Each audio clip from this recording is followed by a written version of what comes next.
Good afternoon. Today is Monday, the 26th of January, 2026, just after 1 o'clock. Welcome to UK Column News. I'm your host, Brian Gerrish. Delighted to have Ben Rubin here in the studio with me. Delighted to be here, Brian. You had a good weekend in Torquay. That was on Thursday. Oh, was it? Yeah, I was in Ivy Bridge on the weekend. I've got a little video I'm going to play later, actually. Excellent. So staying local, meeting local people, this is always good. Well, we've got a very interesting and we think important news today. We're going to be having a look inside the deeper layers of politics. And in particular, we're going to be having a look at Davos again. We're going to be looking at remarks that Nigel Farage made. We think some of those very, very important comments. We're going to be having a look at the Institute of Government again to see who is planning what for the UK state and what that may mean for the future. And in particular, we're going to be focusing in on the phrase broken Britain. And is that the phrase that we should be using? And if so, why? Or indeed, why not? We're going to be having a look at the World Economic Forum. Well, you are, Ben. That's the AI apocalypse. We're going to be having a look at interfaith dialogue, plans for a national police force across England, which I think is England and Wales, very, very significant. We're going to be giving an update on the cruelty of the ongoing war in Ukraine, and we're also going to be having a look at Pax Judaica. So very interesting stuff. We've got a very, very turbulent political system internationally and in UK, and we're going to try and pick some of that apart today. But let's kick off with Nigel Farage. And here he is, looking very excited prior to his departure for Davos. But Nigel's overwhelming message to people supporting him and reform was, trust me. And this will be something for us to discuss today. Should you be trusting Nigel Farage on everything he says, or do we need to look a little bit deeper? Let's have a look at his own self-promotion clip about his visit to Davos. The online conspiracy is running riot. Nigel Farage is going to Davos. He's become a globalist. Slow down. I spent 20 years going to the European Parliament. Never once did I change my views. In fact, they probably hardened.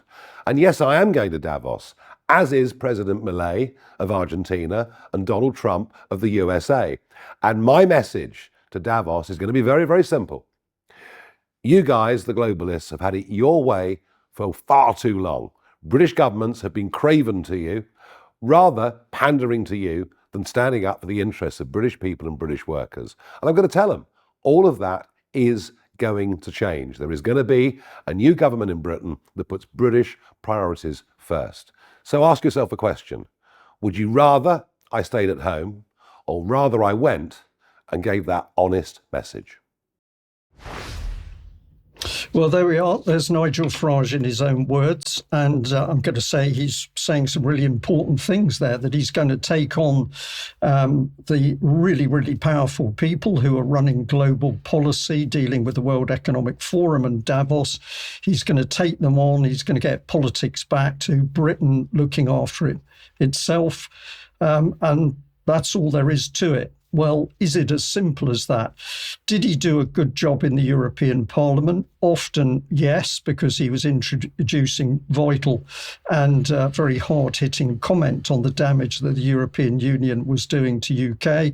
But whilst he was taking that enormous annual salary from the European Union, there was a lot going on in UK that Nigel Farage didn't appear to want to engage with. And let's not forget that after building up the momentum of UKIP, he then abandoned it to say he was leaving politics. In particular, he was getting a bit scared as to what was happening around him. And then suddenly he turned up on the world stage with Trump. So very, very difficult to know exactly what's going on in Farage's mind. Let's look at a separate video clip where he's being pretty specific that he's going to target welfare. Basically said we won't increase spending in line with inflation. So for our programme to work, what we absolutely have to do is to say to people, we are going to reduce welfare spending. We are going to reduce excessive government waste. And I think if we do that, the markets will applaud it. I think a lot of people would hear you on those sort of what we would say, microeconomic things that are going wrong. You say, I'm going to change these micro things. But if you're putting the whole system of the way that macroeconomic policy has been run in the country, particularly the independent fiscal watchdog, independent central bank, if that is in question when you walk into number 10, you don't think there's going to be an enormous amount of concern in international markets that will affect your ability to pay your debt? Well, maybe people will think finally we've got a government that actually has within it people who've been in business, because we haven't got that now, and we haven't had much of it for many years. It doesn't sound like you're very worried about having a repeat of a sort of Liz Truss type. No, because we're going to cut spending. For example, you can now get benefits if you suffer from mild anxiety. Well, I have mild anxiety every morning. We've just reached a ridiculous level with all of this, and it can't go on. It just can't go on. We're looking at a benefits bill of 300 billion by 2030, something like that. So it can't go on. So there we are. Obviously, that was just a clip out of all the things that he said in that interview with Stephanie Flanders from Bloomberg. Banks got mentioned, and he's going to cut back on profits for the banks, as we'll hear a little bit more of. But he's going to target welfare out of all the things which he discussed. What was he most hard hitting on, in my mind, that he was going to target welfare? So is this Nigel Farage going to look after ordinary people in UK, or is he simply on the trail of the money, Ben?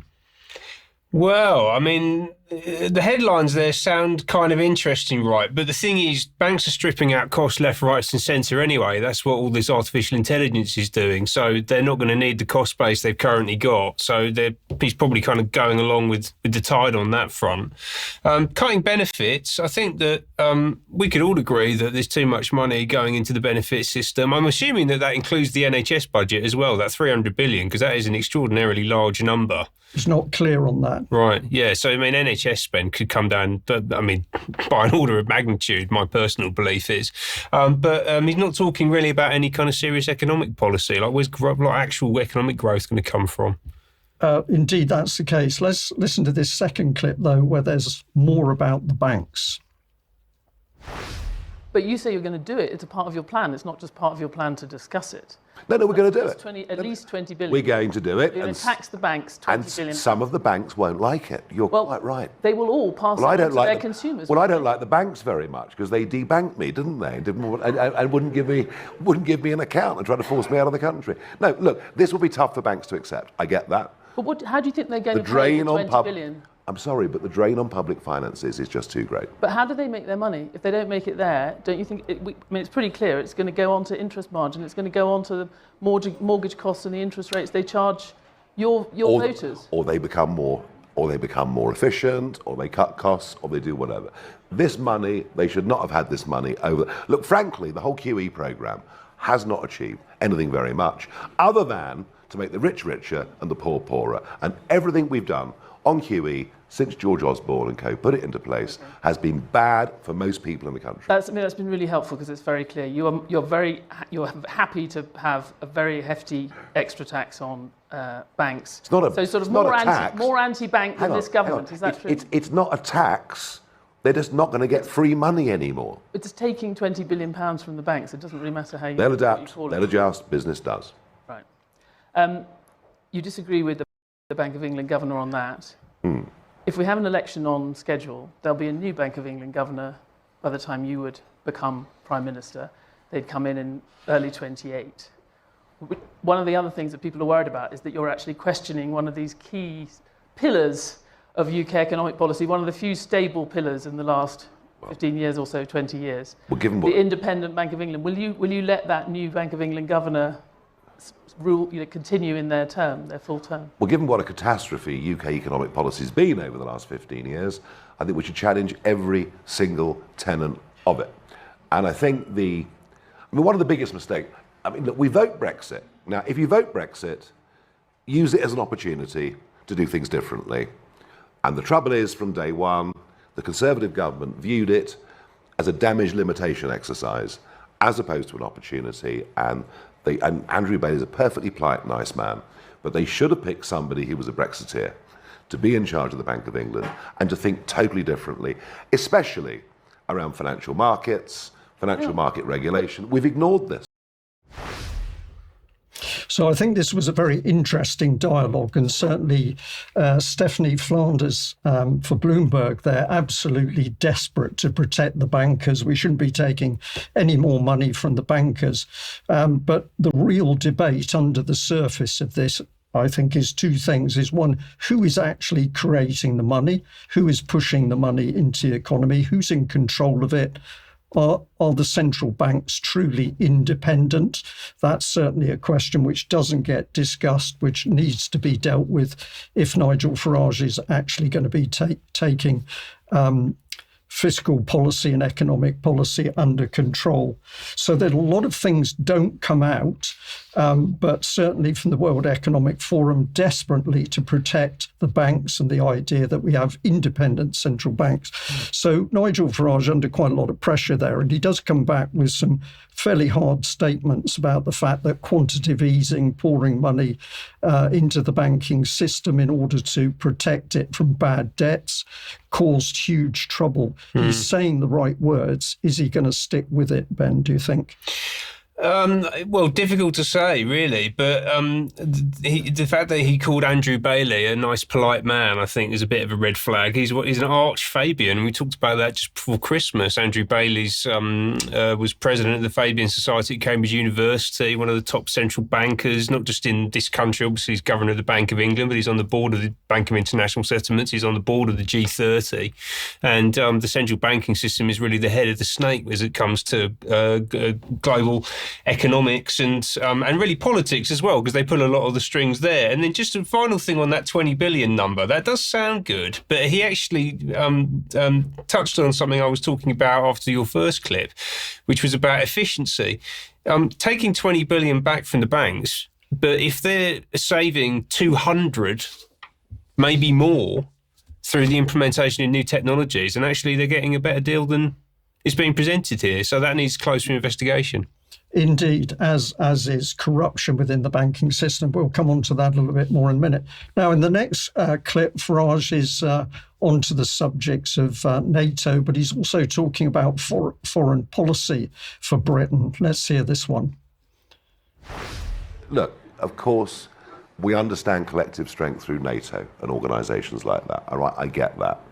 But let's face it, the globalist idea that we should all do the same thing, have the same regulations, have the same targets, and the EU, of course, is the epicenter of all of this for the globalists.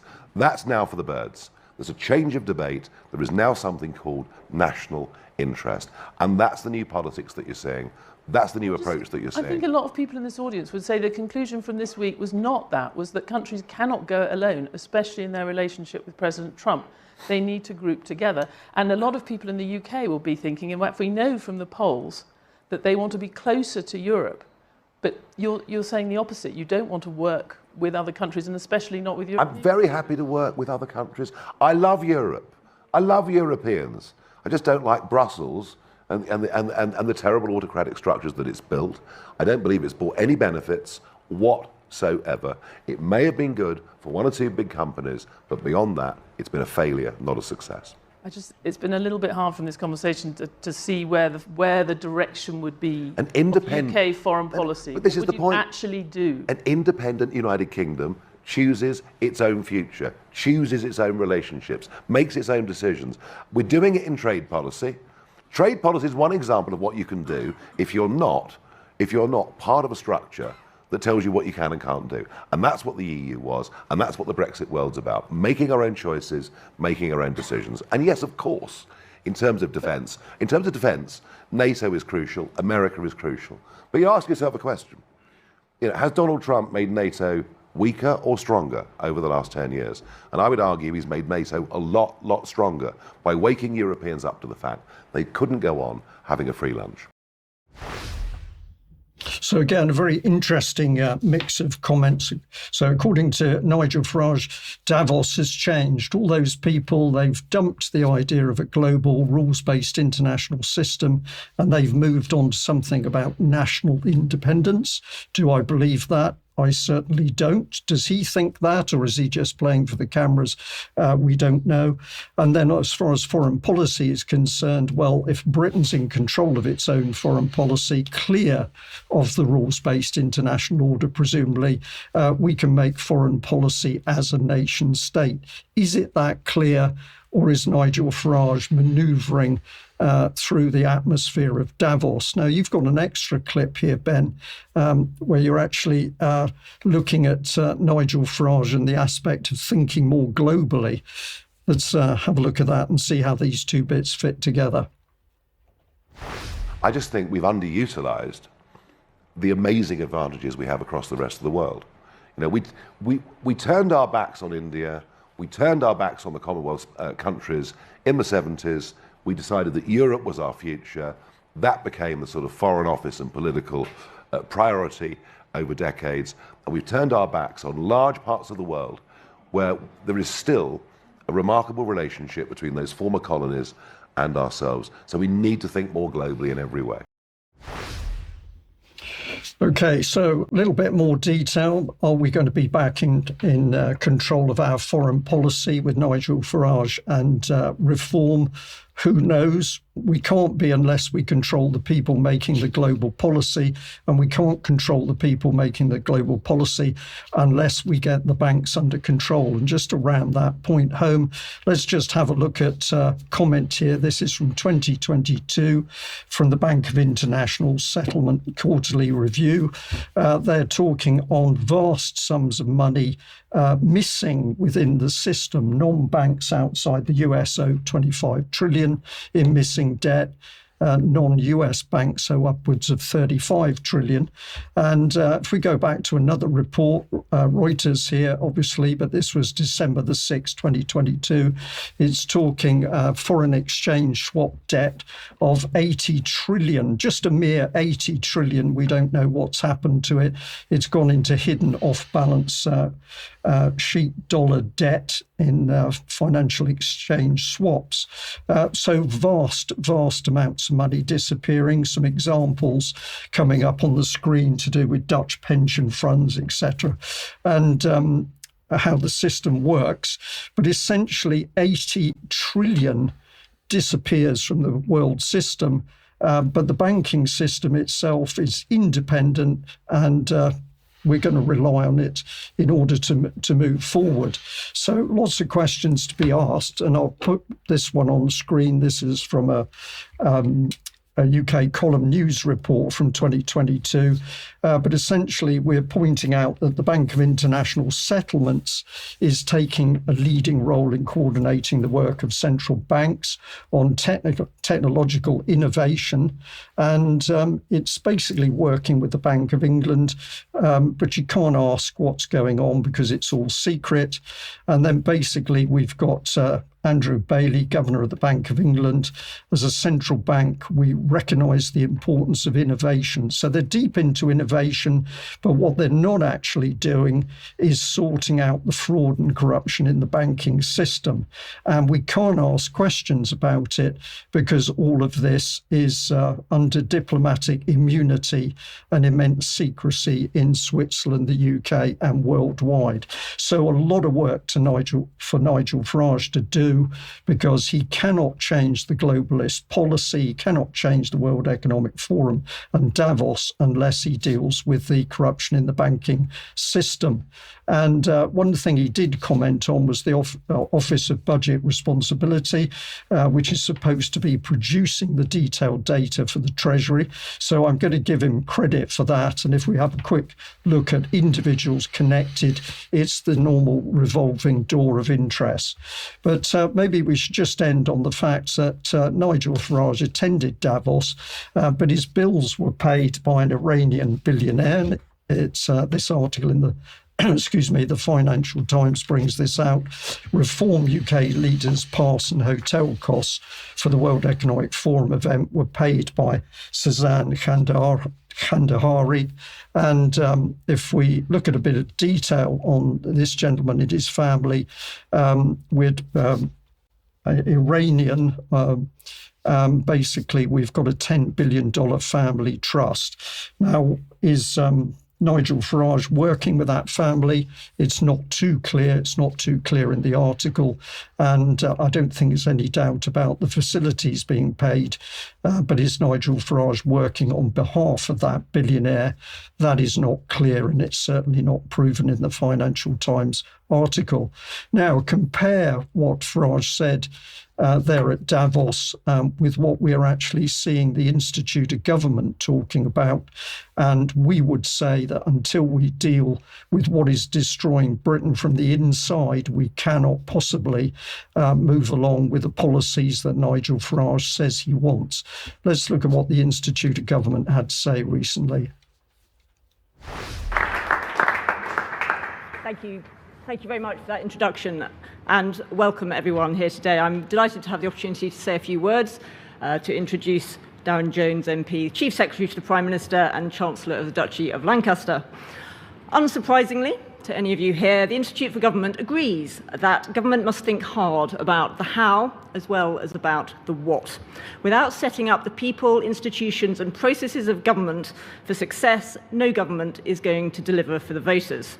And that's why we were really pleased to see the creation of the Chief Secretary role at the centre of government and to learn about the decisions to clarify the structures there and to hear about the government's plans to make it easier for the public to access public services using digital tools, something that What Three Words knows all about. Of course, Labour is not the first government to talk about tackling public sector productivity or about making government more innovative and agile, and that's a point that Darren made at our conference last week. So the obvious question is, why will this time be different? What the IFG would say, based on 2 decades of research, is that what is important is what comes next. How the vision for reform that we hear about today is communicated across government, how political focus on these priorities is sustained, and how civil service leaders are held to account for delivering what ministers want to see. So whether it is Greenland or Gaza, the war in Ukraine or the famine in Sudan, these challenges threaten not only our international security and that of our allies, but also make life more difficult for ordinary families across Britain. As the Prime Minister set out yesterday, this calls for strong British leadership abroad, but also a more active government at home. Because for too long, government hasn't worked the way it should. Everybody agrees that the status quo in our public services is not working. To quote a phrase the public will often refer to, the so-called broken state. That's why the public, politicians, and yes, civil servants are all frustrated by the pace of change. But this diagnosis is not new, and it's why the Prime Minister has asked for nothing short of a complete rewiring of the state. So there we are. So while Davos goes on, and apparently we're going to tackle the globalist policy inside, UK is being hollowed out, and we've now got massive change coming in through Keir Starmer. But notice also the broken state expression. And let's mirror this with the fact that Nigel Farage also saying Britain is broken. But UK column is going to challenge this very much. Is it broken Britain, or is it Britain that's been deliberately broken from the inside? And we absolutely say that's the case. And until the attack on the UK from the inside is dealt with, there's going to be no change to the standing of this country. So over to you, Ben. Well, how do we fix it? They think that pouring loads of technology into the mix is going to sort everything out. That seems to be the hypothesis that they're pushing ahead with. And a lot of that's being driven by this chap on the left-hand side, Alex Karp, the founder, chief executive of Palantir here at the World Economic Forum last week, talking to Larry Fink, the CEO, founder of BlackRock. And Karp is a fascinating character. We talk about him all the time. And at the centre of this transformation of the British state. Palantir is deeply embedded into the NHS and increasingly more and more facets of the civil service, and is really kind of eating the system from the inside. I'm not going to show any clips. I'll just mention a couple of the points that he raised, and I'm going to talk a bit about what Elon Musk talked about as well. But essentially what Karp was saying to Fink is that government is their core business. They work with all sovereign nations who can work with the US. So this is the Western sphere of influence ultimately. And a lot of that centered around Israel ultimately as well, because that's where I believe it's probably reasonable to say a lot of Karp's interest lies. This is rooted in warfare and battlefield technology. And what these systems do, to use the terminology directly from this interview, is to take out the fat, as he calls in the system, so that actual workers can be elevated. So that fat is the white collar tier. That's the management tier that has been stripped out and completely replaced by these algorithms. So everyone inside these organizations is now subservient to technology, right? And that's where a lot of the higher paid jobs were. That's where the managerial class was, the professional classes. That's been destroyed by the technology that has been developed and deployed by Alex Karp. And Fink actually says to him, is this going to destroy jobs? And he says, yes. It's going to destroy jobs.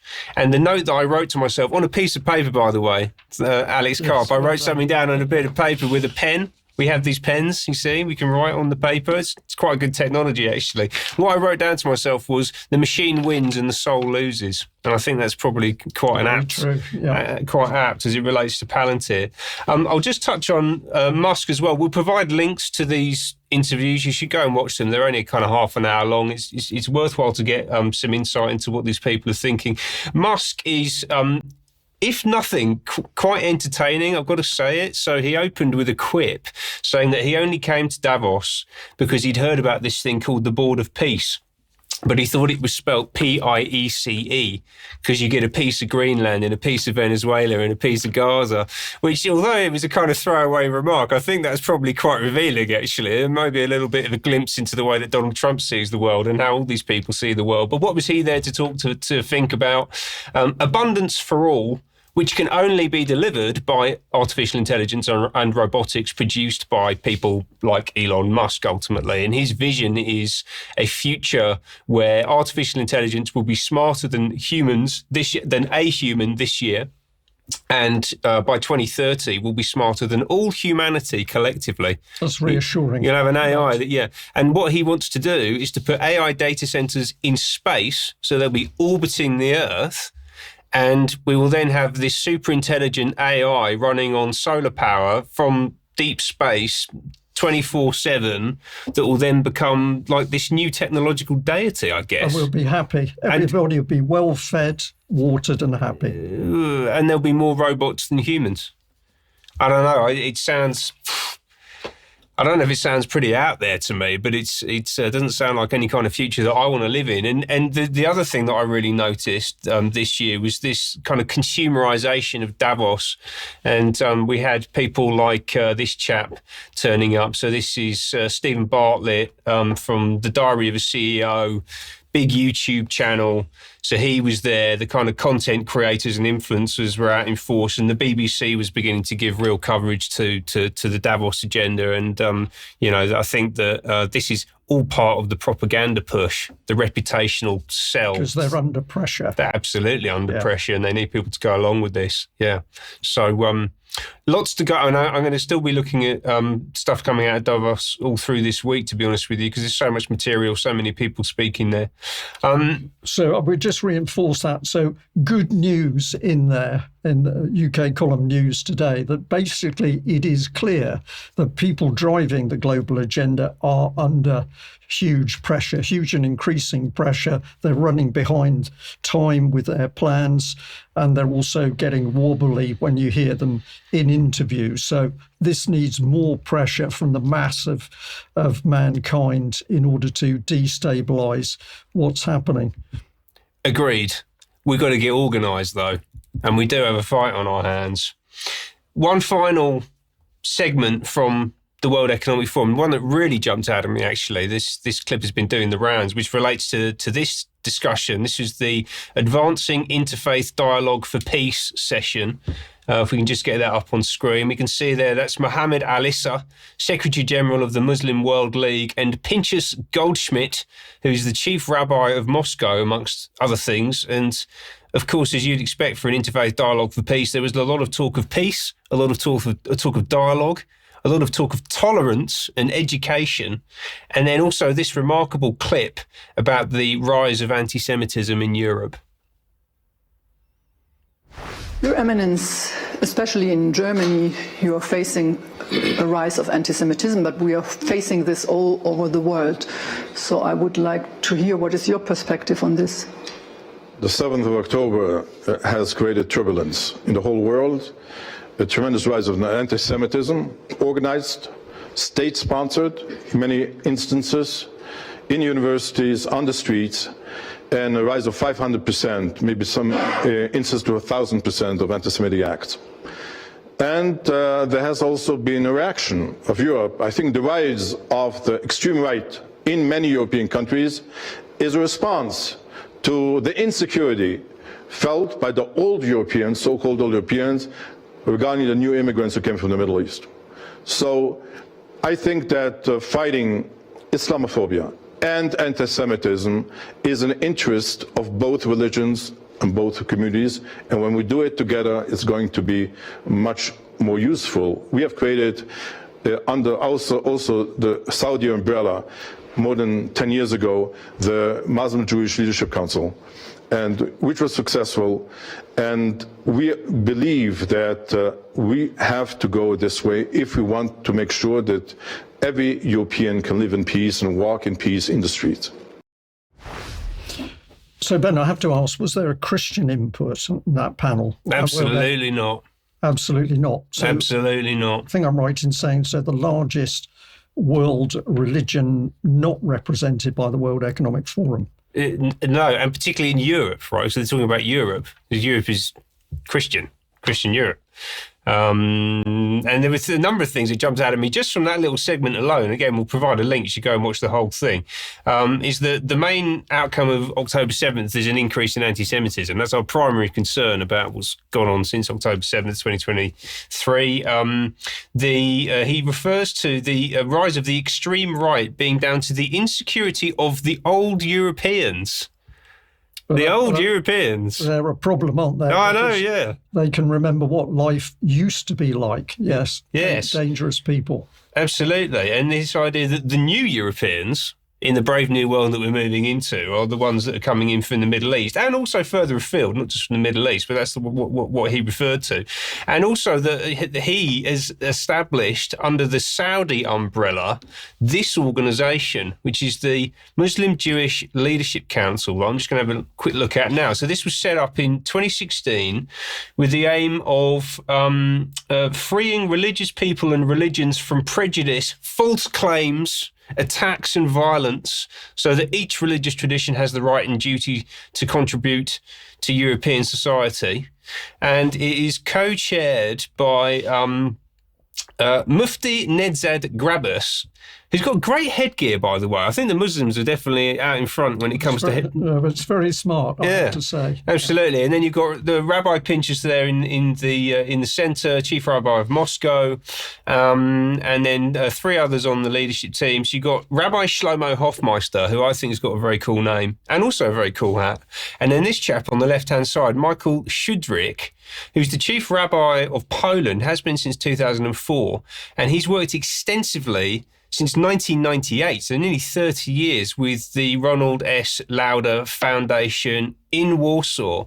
And Ron Lauder is a fascinating character because as soon as you start getting into the world of international Jewry, he pops up because he is the president of the World Jewish Congress. We spoke about him at the back end of last year, not least because of his fondness for the current Syrian president, Ahmed al-Sharaa, a.k.a. Jalani, who is a former Terrorist, ISIS commander, essentially, likes beheading people and all the things that kind of go along when you're venturing into that territory. And what Lauder's here talking about the positive discussion that he had with Jelani about normalisation between Israel and Syria. And maybe this tells us something quite significant about the relationship between Judaism and Islam that's being pushed forward by the World Economic Forum. I don't know. It's certainly very complex, and it's certain that a lot of questions need to be asked. But this is a key part of our reporting, is to lift the stones so that people can see what's actually happening instead of what mainstream media is reporting, so that we can ask the key questions. Yeah, absolutely. And read between the lines of some of the things that are happening in terms of terror-related activity in this country and further afield, for example. Now, just a couple more points on this, because he said that this new body that has been established has been set up under a Saudi umbrella, and we've known for quite some time that Saudi Arabia has been funding the spread of particularly radical forms of Islam across the rest. And that relates to the establishment of radical mosques all across the UK, not just in this country, but further afield. But this report, which comes from 2018, references a piece of work done by the Henry Jackson Institute. And the Henry Jackson Institute was the initial vehicle for the creation of the Council for Inclusive Capitalism, which was set up by Linda Rothschild in 2015, I believe it was, who's actually herself on the board of Estee Lauder. So Ron Lauder's family business, she's on the board of, and Ron Lauder's brother, Bill Lauder, is also on the board of the Council for Inclusive Capitalism. So there's quite a mix going on here. And then finally, this entire thing relates directly back to the Drumlanrig Accords that I spoke about back in October last year, which is the Muslim-Jewish Reconciliation Accords, a framework of reconciliation, understanding and solidarity, signed in the presence of Charles III, almost exactly a year ago today. I think it was on the 15th and 16th of January last year. And just to reinforce the question that you asked a moment ago, Brian, my question is, where are all the Christians in this? Well, they appear to be excluded, or we could look at the Christian community and say that there's not enough oomph, there's not enough political awareness in the Christian community under the Anglican Church, for example, to actually get involved in these types of very important discussions, because the people who are absent from the discussion, of course, have no say in the policies that result from them. So lots of questions to ask. But overall, lots of things that we need to see and understand about the power behind the creation of not only globalist policy, but national policy. Well, as we always do, let's say a huge thank you to those who are supporting the UK column financially. If you're a member with us, or if you're donating, or you're a lifetime member, we can only do what we do because of your financial support. So a huge thank you to everybody who's helping the UK column. We'd like to grow numbers. So if you're not yet on board with a membership, follow the yellow arrow, click here on our website, and you can sign up as a member, or indeed you can make a donation or visit the UK column shop. So do have a think about that. Now, just to highlight the information that UK column does put out, website is packed full of news, written articles, interviews, and much else beside. But I just wanted to draw people's attention to this interview back in July 2022, when I was talking to Trevor Kitchens specifically on the subject of Forex and the banking fraud. So if you don't understand this part of the deep financial system, just put that into the search bar on the UK column website and find that interview. Now, tonight at 7 p.m, we've got The World is Controlled by a Criminal Syndicate, and that's Germ Warfare's podcast with Catherine Austin Fitz. Very, very timely, and I think the title of that is absolutely on the button, because that's certainly what we think we're looking at. And this one's also very interesting. Tonight at 9 p.m, the day the rules-based order died, Canada's revolt and the end of US hegemony. hegemony. That's Carl Zaar's Silk and Steel podcast, and he's going to be talking to Ina Tangen, senior fellow at CIGI. And actually, if I've got this correct, this will be giving us a look into some of the institutions who have been clustered around the rules-based international order. So this one should be very interesting. Do tune in at 9 p.m. this evening. Now, I also just want to give a little bit of a heads up that UK column teams recently completed a series of interviews with the survivors from the abuse which took place at Fornethi Residential School in Scotland. It's a really unique series of interviews. It is 2 hours 20 long. These ladies, great courage to speak out about their experiences and the trial that's just taken place. So we're saying to our audience, watch out for that, because we'll be streaming it soon. And back to you, Ben, on the growing police state, I think, in UK. Right, absolutely. So the Institute for Government video that Brian showed a few moments ago talked about centralisation of power into Cabinet Office. Well, there's a lot more centralisation happening. This monolith of a state is accruing power at an extraordinary pace. And just over the weekend, we've seen the introduction of what has been billed as the British FBI. That sounds great, doesn't it? We really need one of those. British FBI will free up forces to tackle everyday crime, Home Secretary says. So this is a new body, the National Police Service, that is going to bring the work of existing agencies such as the National Crime Agency and the Regional Organised Crime Units under the same organisation. Right, so massive centralisation of power in the police service. And this is all because, according to the Home Secretary, the current policing system is broken. Here's that word again. Broken. Nobody broke it. It was just the incompetence of the population of the UK. Yeah. They slowly fell asleep and allowed the country to fall apart. That is not the case. What has happened is Britain has been broken apart from the inside. It's very easy to see. This is very sinister. And I'd just like to say here, Ben, that a few years ago, we saw the centralisation of the police north of the border in Scotland. And what that meant was the creation of one unified police system, Police Scotland. And has this got problems and issues? Absolutely, because if you have any corruption within the police force itself, it will investigate itself. Whereas if you have different police forces spread across the country, at least you can bring in a remote police force to investigate wrongdoing amongst the police. So on that thing alone, Ben, some really worrying implications.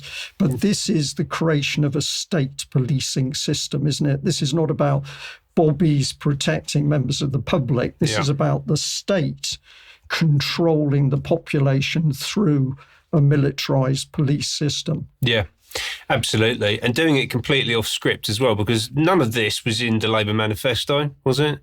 I don't think that no one voted for this, the creation of a new FBI for the UK. It's all being done in an extraordinary fashion, right? So I'll get our esteemed Home Secretary up on screen. This is her at the NPCC conference last year. And interestingly, you can see the National Police Chiefs Council is actually sponsored by PwC. See the PwC logo just poking out of her derriere there on the bottom right-hand side, who are a World Economic Forum strategic partner. So you can get a sense of where the new strategy for policing is coming from. Just to reinforce that, a corporate entity which is there sponsoring, as you say, what the National Police Chiefs Council is doing here. Yeah. Amazing. And the NPCC, interestingly, was the only place that I could actually find any kind of formal communication about this development over the weekend. So there's a BBC article, but and various other newspapers picked this up, as it was a big development. But there's no formal address, no formal statement on a .gov website or from Mahmood at all. Apparently, there's something coming out later on today, but this is all just being done by press release. Right. And Ben, if I may, and I'm going to support Nigel Farage here, which is very rare of me to do. But one of the things that he did in pushing back against Stephanie Flanders, the lady interviewing him from Bloomberg, was to say it was obvious to him that very little was being discussed on the House of of Commons, on the floor of the House of Commons, and also that the committees were incompetent and not doing their jobs. And certainly I'd absolutely agree with him. Yeah. And this topic itself has not come up in the House for your MP to understand what's really being proposed. Right, and this is an enormous shift. So we got Mahmoud at the MPCC conference, and then, as I said, the only place I could find formal communication was through this joint statement from counter-terrorism policing, the Met, and the MPCC, essentially saying that our organisations operate in an environment where crime is becoming increasingly complex, digitally enabled and dangerous. Terrorism, hostile state activity, organised criminal networks, now more interconnected than ever. They demand a policing model that is agile, capable and resilient, and that is going to be the National Police Service.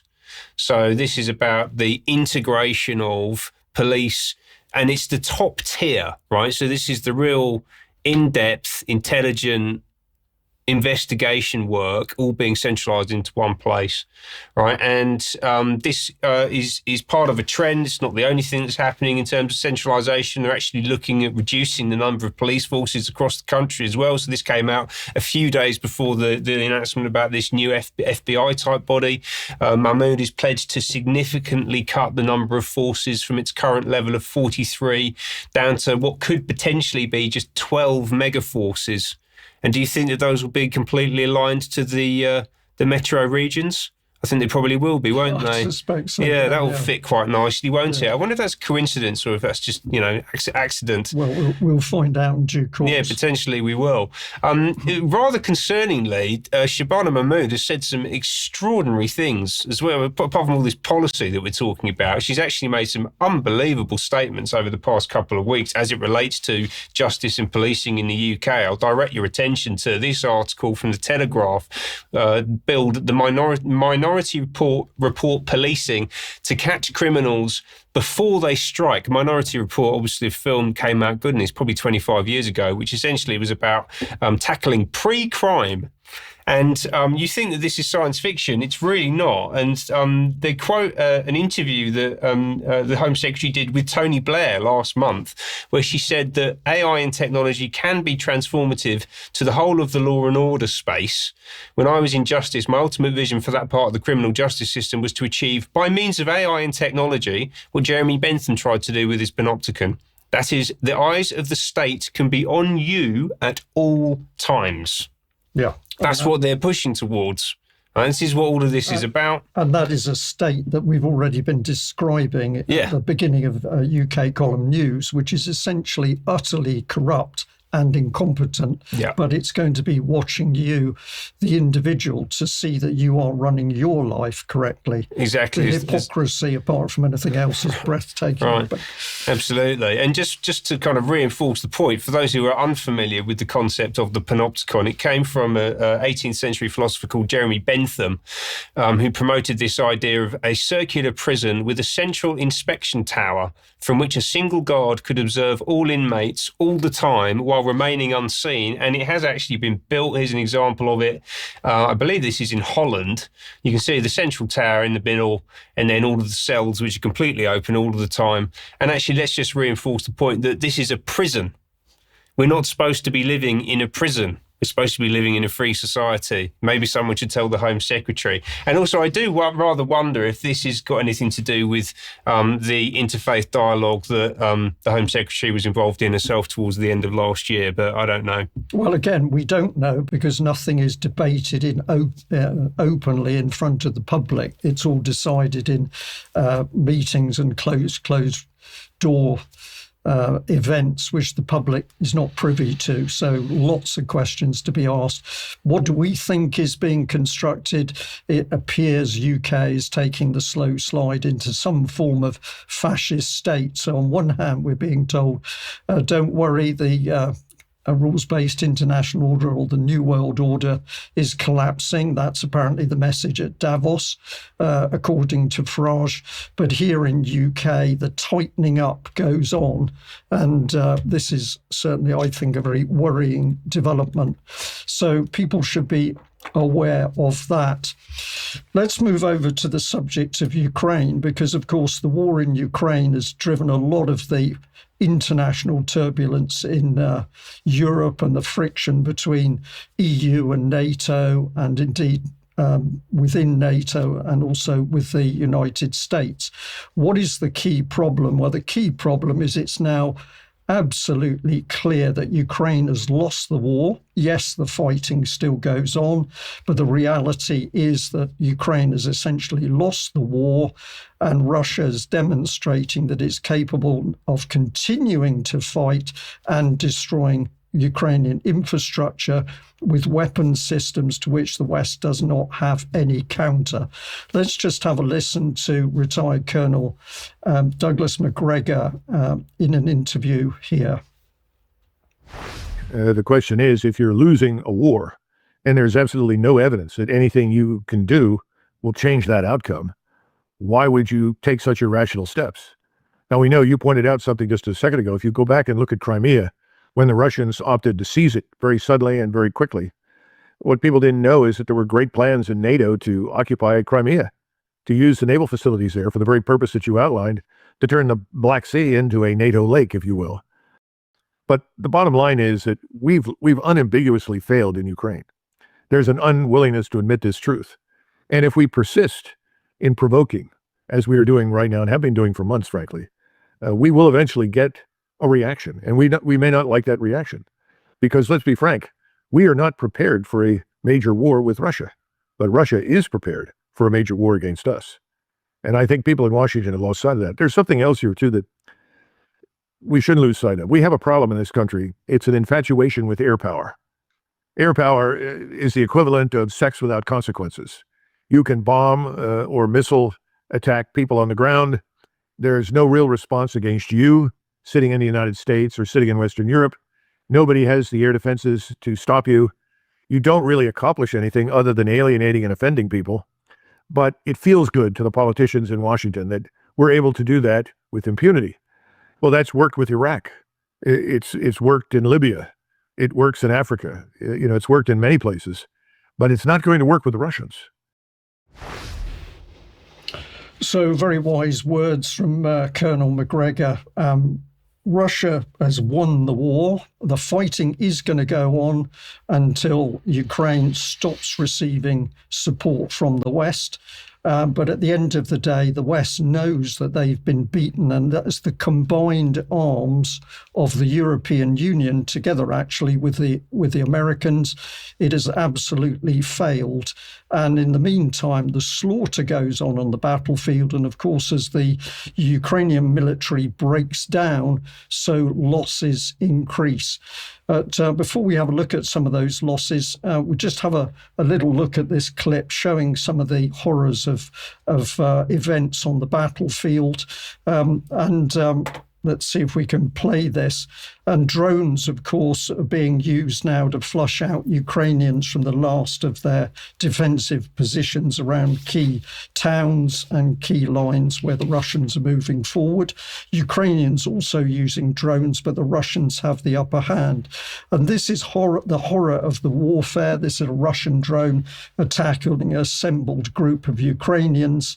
And this little clip here is going to show a 3,000 kilogram Russian bomb being used to deploy an assembly point of Ukrainians. And this is where the war is now so cruel, because Russia has ample of these weapons to destroy Ukrainian strongholds before it moves forward. Look at the size of that explosion. The killing radius is truly vast due to the shock wave, but also Russia is capable of moving into where the Ukrainians are trying to hide military vehicles, to just been indicated there within civilian infrastructure, but the accuracy of the drones can still locate those vehicles. So the war goes on, Ukraine becoming more fragile, the economy destroyed to a large extent through the Russian attacks on the infrastructure.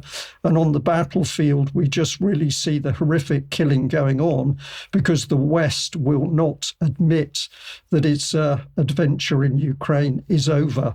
This last clip, very important. This shows the height to which the drone war has got to, where you now have drones attacking other drones in the air. This is technology which the West is desperate to catch up on because at the moment it's clear that it's been outproduced and outdeveloped by Russia and its arms industry, and that has a particular significance. But if we just look here at Ukrainian deaths. Now, this is one of the websites that was pointed out to me as being fairly accurate. On the left, you've got a scale going up to between 1,000 and 1,200, and these are weekly deaths, it's claiming. Many of the other statistics would indicate a lot more. But in the course of the war so far, according to this website, 177,000 Ukrainians dead already. But what you can't see is more or less an equivalent number missing in action. These people have just disappeared on the battlefield. This can often be the result of very heavy shelling or very big bomb blasts where people literally disappear. And so horrific casualties funded by the West, and the killing goes on. If we get into this particular website, we can actually see that as is being done by the BBC in Russia, people in Ukraine trying to track their own citizens that have been killed. And I can tell you these pages go on and on and on. And what they also tell you is the average age of the men being killed is 38 years. If we have a look at the latest American National Defense Strategy document, particular statistic caught my eye, and this was prompted by Trump. The source is actually from the World Bank 2024, but it's basically the spend on military equipment, on military and defense in the West compared to Russia. Now, this does not include the US, so it's non-US NATO, 26 trillion being spent on defense compared to Russia's 2 trillion, but Russia is wiping the floor with NATO in Ukraine. What this suggests, Ben, is that the fraud and corruption in the military-industrial complex in the West is truly mind-blowing.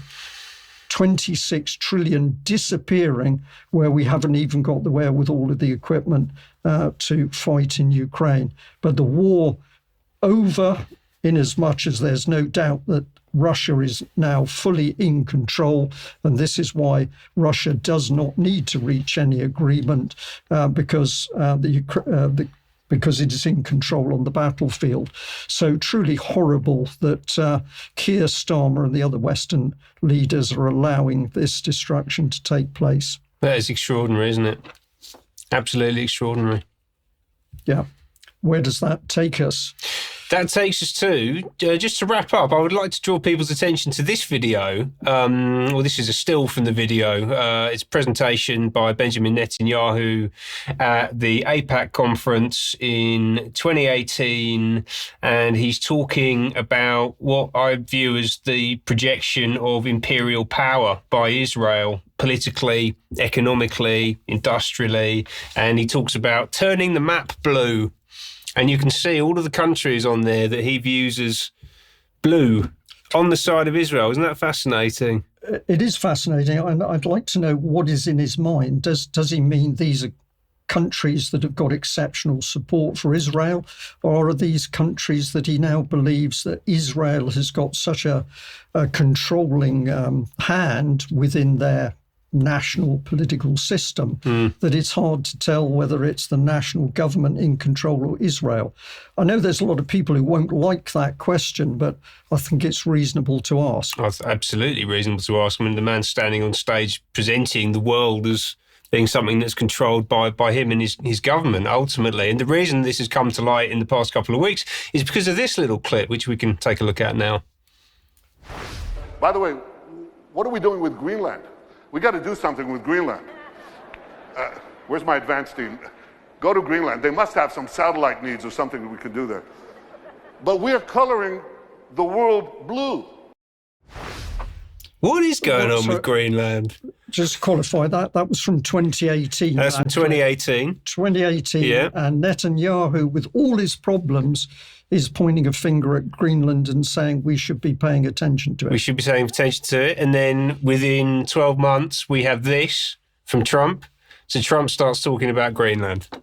So obviously this has come to the foreground again in the past few weeks, but actually it's not the first time that Trump's been talking about it. He's always, he does this. He makes these jokes. Oh, we're going to put a casino up there, Truly horrible. Or maybe they've got other ideas for it. I don't know. Let's have a little listen to this clip from the Golden Girls in 1987. At 2 a.m, waiting for George to come home, I called a radio talk show. I gave them the solution to the crisis in the Middle East. Giving the Palestinians Greenland? You heard it? I didn't know that was you. You were great.